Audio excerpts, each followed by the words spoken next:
Major breaking news. A new ICIG complaint alleges that the Trump-Ukraine whistleblower may be soliciting illicit donations indirectly through a GoFundMe. So far, they've raised $227,000. But there are concerns that as a member of the intelligence community, they can't be accepting these gifts, but also that foreign individuals or foreign agents may be contributing financially to the whistleblower.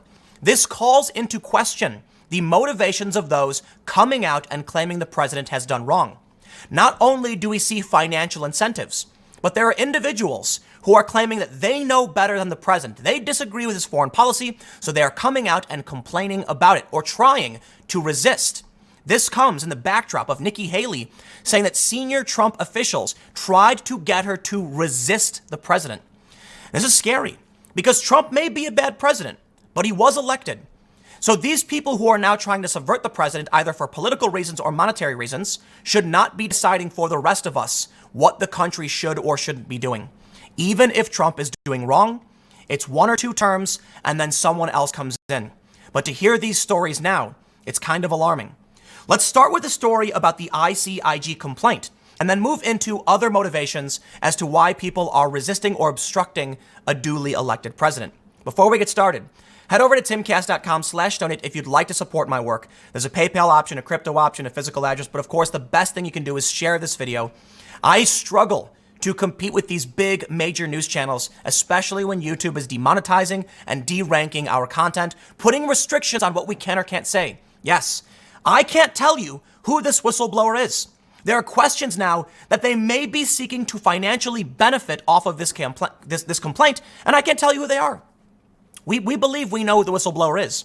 They may have political and now monetary incentives, but YouTube won't allow me to say that name. So if you think this subject matter is important and you want to help me continue to grow and produce videos like this, please consider sharing the video. But let's start reading about the complaint and see exactly what's going on. Fox News reports, a newly filed complaint to the Intelligence Community Inspector General alleges that the whistleblower whose allegations touched off the impeachment inquiry may have violated federal law by indirectly soliciting more than $250,000 from mostly anonymous sources via GoFundMe. The complaint, which was filed last week and obtained by Fox News, alleged the donations from roughly 6,000 individuals clearly constitute gifts to a current intelligence official that may be restricted because of the employee's official position pursuant to a federal statute. We'll just call it that. I'm not going to read you the numbers. They say to date they've raised over $227,000. Here's my first question. Why does the whistleblower, who is a current official, meaning they are receiving money from the government, why do they need a GoFundMe? Now, in the instance of Christine Blasey Ford, she raised upwards of $800,000 or so, and even people on the left were concerned about it. But the issue here was, well, she didn't start the GoFundMe, right? It was other people who set it up, and they wanted to support her. Did she really need the money? Well, you might argue it was external and not her fault. In this instance, however, it seems that this individual is raising money through the whistleblower's own attorney. The whistleblower's attorney have called the GoFundMe a way to help support the intelligence community whistleblower to raise funds. And the GoFundMe page itself states, a U.S. intelligence officer needs your help in the form of a crowdfunding effort to support the whistleblower's lawyers. The fundraising page claims that donations will only be accepted from U.S. citizens, but the majority of the GoFundMe donors to the whistleblower's campaign were not named. And legal experts have told Fox News that the ICIG likely would need to subpoena the website to obtain more information. Now let's get down to who is raising this money. My client believes that the federal employee you are protecting and their attorneys apparently have strategically weaponized their alleged whistleblowing activities into a very lucrative money-making enterprise using a charity incorporated under a different name than the trade name it is using for fundraising purposes, which would appear to my client to be clear abuse of the federal employee's authority and access to classified information. That's what the new whistleblower's attorney said. The paragraph was a reference to Whistleblower Aid, which is known as Values United, co-founded by whistleblower attorney Mark Zaid. Values United tax documents show it paid $258,000 for advertising and consulting services to West End Strategy team, whose founder, Matt Dorff, was quoted on the group's website saying he influences progressive politics, skillfully shifting the conversation to achieve the goals of West End Strategy clients. We are requesting you investigate whether criminal statutes or regulations have been violated by the federal employee you are protecting when they reportedly requested an investigation into a matter they had no direct personal knowledge of and an account of which they were able to obtain sizable gifts from unknown persons because of their official duty. Full stop. It sounds like an individual currently working in the intelligence community is fundraising off of a complaint for which they had no direct knowledge of. This now brings us to the motivations of other individuals. Is it possible that someone like Vindman leaked to this now whistleblower, the Trump Ukraine whistleblower, because they didn't like Trump's foreign policy, and this individual is now financially benefiting off of it? Let's read first. I want to show you this GoFundMe page. You can see it straight up. September 25th, 2019, $227,000. We can see that this may even have links to progressive marketing groups. But I want to show you now some testimony from Colonel Vindman, calling into question the motivations of all of these individuals and whether or not it has anything to do with actually seeking out wrongdoing and calling out those who are breaking the rules, or just personal, political, or financial motives. In this testimony, it says, we have Mr. Ratcliffe. Colonel, thanks for being here. I wanted to start with your statement, your opening statement that you submitted on the record, and ask you about the paragraph that a number of members have already covered. But I want to make sure that I clarify. On page 5, I guess, that starts with election call. And I'm going to ask you about the last paragraph that starts, I was concerned by the call. Before I do, did you write the statement? Vindman replies, yes. Ratcliffe asks, so these are your words? Vindman replies, yes. Ratcliffe asks if Vindman wants to change anything, which Vindman says no. So here's the question Ratcliffe asks. In the paragraph before, you referenced that. The transcript is in the public record. We are all aware of what was said. I was concerned by the call. I did not think it was proper to demand that a foreign government investigate a U.S. citizen. You said I did not think it was proper. They then go on to argue about semantics, which I don't think are rather important. Volkov then intervenes and says he answered the question, move on. Ratcliffe says, you did not think it was proper to demand that a foreign government investigate a U.S. citizen. You used the word demand. It was not proper to demand. Where in the transcript do you believe that the president made a demand to investigate a U.S. citizen? There are two major points we can see here, because Vindman states that nowhere. He says it has to do with, quote, the power disparity between the president of the United States and the president of Ukraine is vast, end quote. He's basically saying that because Trump said, hey, could you look into this? It is an implied demand because in his opinion, the power disparity is vast. Therefore, it certainly would be a demand. No. Vindman's opinion is irrelevant. It's also irrelevant whether or not he thinks it was wrong for Trump to do this. Some people argue, there have been some stories, asking whether or not Vindman was one of the intelligence officials who leaked information to the Trump Ukraine whistleblower, who now is financially profiting off of his complaint, even though he is still a member of the intelligence community and presumably still making money. I ask, why should we allow Vindman to dictate what the president does or doesn't do? We may have the worst president in history in Donald Trump, but it doesn't matter. He was elected. The alternative to this, to a bad president, is substantially worse. Unelected officials who are giving us their opinions and saying based on that opinion, they are complaining about what the president is doing. I'm sorry, we didn't elect you. You do not get to determine what the president, whether or what his policy and his plans are right or wrong. If there's a clear violation of the law, that I understand. But what you need to get is that there are other members of the intelligence community who know what Trump was doing, who did not complain about it, who did not think was wrong, and did not leak to this other whistleblower who did not have firsthand knowledge, who got the details mostly wrong, and has now raised $227,000 through their lawyer from this. I call into question all of their motivations. So listen, maybe Vindman is correct. Maybe Trump did something wrong. You can argue all of that. But now we can see that the problem runs deep. I don't care if you call it a deep state. I don't care to play any games. The fact of the matter is, this is a fact. Nikki Haley says Kelly Tillerson tried to get her to resist Trump to, quote, save the country. Haley said the men, quote, confided in me that when they resisted the president, they weren't being insubordinate. They were trying to save the country. You know what? Maybe. But I don't care. You do not get to decide what is best for the country or the American people. The person who is elected does. This is a country where we are a constitutional republic with democratic institutions. We democratically elect representatives to go and make decisions. And if the people chose Trump, then so be it. A lieutenant colonel should not have the right to subvert the will of the president, who was elected by the people, nor the people. Well, look, Trump chose a lot of these people. That's his own fault. But I can say we should not be hearing this. Now, Rex Tillerson has pushed back, claiming that it's not true, it's not true. But I have to wonder why Nikki Haley would just come out and say this. Apparently, she wrote it in a book. She was asked about it, and she said, absolutely, it's true. Now, Rex Tillerson denies this. He denies her claims that he sought to undermine Trump's agenda. At the very least now, we can see that there are many people who believe that their opinion of what Trump is doing subverts the will of the people and those who elected the president, and they will leak information. And many, many people have. And we can see, yes, there is a financial incentive. Going back to Christine Blasey Ford, okay, if you want to argue that she wasn't intentionally doing this and the whistleblower wasn't doing it, I got to stop you. As soon as Christine Blasey Ford raised hundreds of thousands of dollars, the trend was set. We now know that if you do this, if you call yourself a resistor, you will get money and praise and attention. Look at Anthony Scaramucci. How many days did he work for the president? 10 days. And now he's one of the biggest never-Trumpers, anti-Trumpers, going on TV complaining about the president. Yes, the lucrative grift is being anti-Trump. You can complain about the president based on information you did not have, and you will raise hundreds of thousands of dollars, even though you're still getting a paycheck. How amazing is that? Well, in response to, let me read you what Rex Tillerson says, because he does deny this, and I think it's important you get a balanced view to the best of my abilities.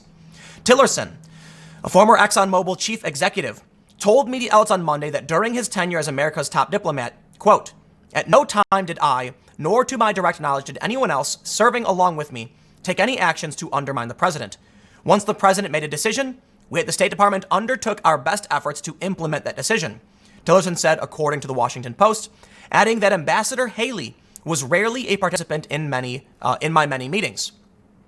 The denial came after reports emerged that Haley, in her new book, said that Tillerson worked with former White House Chief of Staff John Kelly to combat Trump's decisions, and that Haley rebuffed their efforts to join the cause. Kelly and Tillerson confided in me. Okay, so we read that part already from the other story. It was their decisions, not the president's, that were in the best interest of America, they said. The president didn't know what he was doing, she wrote. Tillerson went so far as to tell Haley that if he didn't resist Trump's decisions, people would die. To undermine a president is really a very dangerous thing, she wrote. And it goes against the Constitution, and it goes against what the American people want, and it was offensive.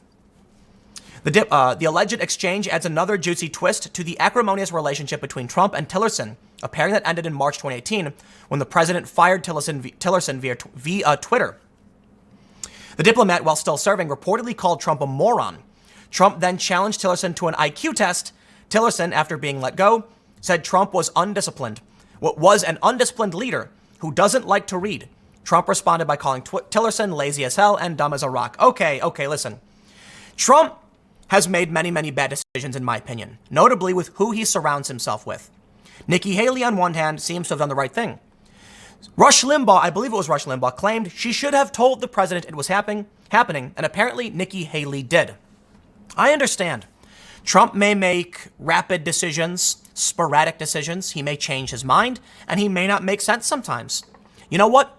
I'm not a big Trump supporter. I'm not going to pretend that literally everything Trump is doing is 4D chess. You may find that as a moderate, sometimes I question whether or not Trump's decisions are strategic. The left takes the view that literally everything Trump does was an unfortunate accident that just benefited Trump. I think that's absurd.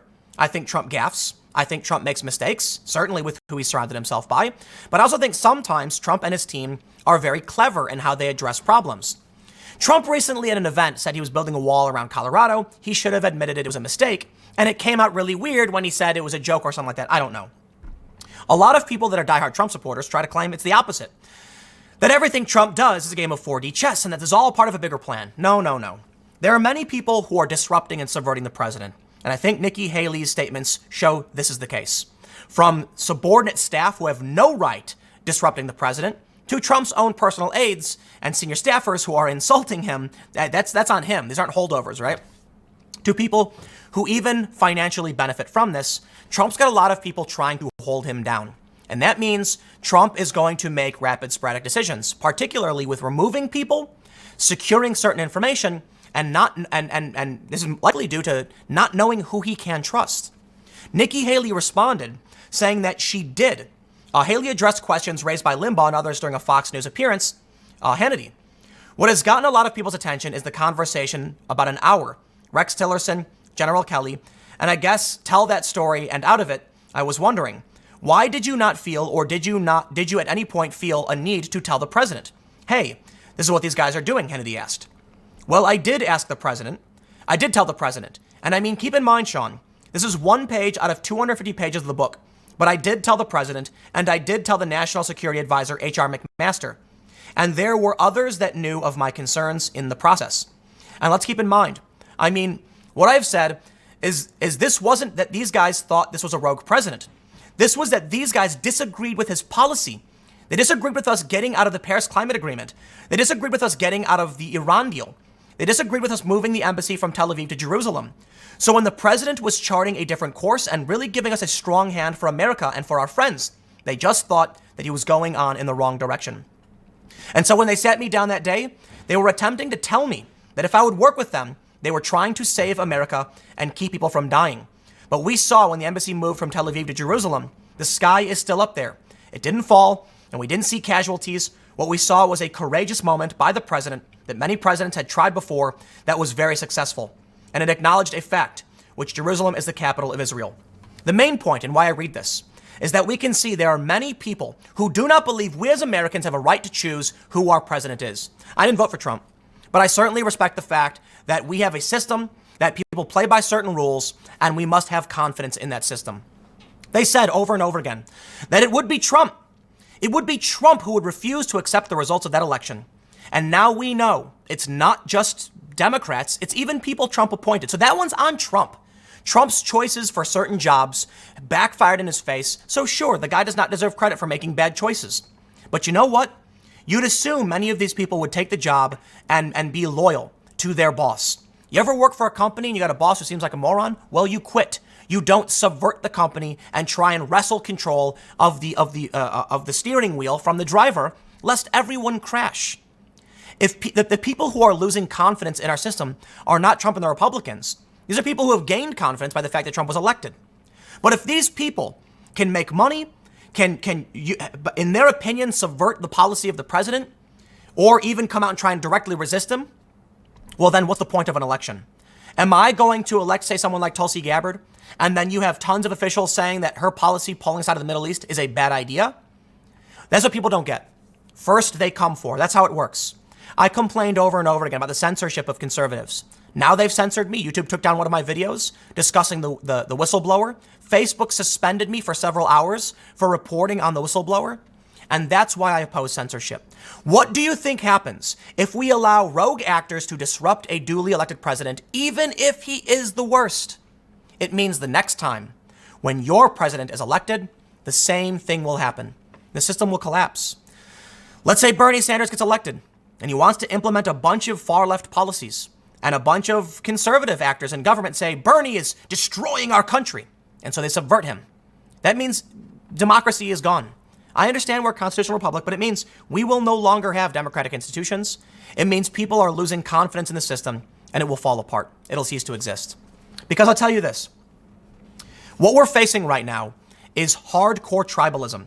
People who believe it doesn't matter if Trump was elected. They should shut him down. And how does the media respond? Nikki Haley's real disclosure. Concerns about Trump's dangerousness went right to the top. Okay. At what point do we accept we have a bad pilot? Or do we accept that people are seeking to subvert the pilot we chose? And that's a real tribal divider. I happen to fall on the side of let Trump run his course, and then we'll elect somebody else and we'll move on. He will not be in office permanently. However, from the Washington Post analysis by Aaron Blake, they seem to think it is the duty of, and the New York Times, when they talk about the deep state, it is the duty of unelected officials to subvert those that we elect to office because we don't like them. I'll tell you what, Trump's not a politician. Never was. He is now. He ran for office and he won. So Trump doesn't play the games you want to play. He doesn't operate in the system you want to operate in. And that's one of the reasons people elected him, to drain the swamp, to change things. Well, look, Trump deserves some of the criticism over the people he chose who have subverted him directly. But it is not the duty of unelected officials to disrupt our constitutional system. But this is what we get. This is where we're going to end up. The media is absolutely coming after Nikki Haley for saying this. New Yorker writing, Nikki Haley embodies what's wrong with the Republican Party. Why? Because she pointed out that Trump did things that people didn't like. As she pointed out in that quote, they said people were going to die. Trump moved the embassy. The sky didn't fall. The world is still here, and people will carry on. People complained that Obama was the end of this country and he was the worst, and now he's moved on and Trump is in. We cannot function as a country if these people on the left refuse to accept that we have a democratic system. So where do you think that leaves us? An individual with no firsthand knowledge, blowing the whistle and being wrong about it, but getting rewarded with hundreds of thousands of dollars. What does that mean? And they maybe broke the law. And this may have been planned from the get-go because they influence progressive politics skillfully. That's where some of the money is going. It's all falling apart, if you ask me. I don't trust this whistleblower. We need to know who this person is and why they're doing this. And I'll tell you what, this new whistleblower, same thing. I'm tired of the political games. Our country is at stake.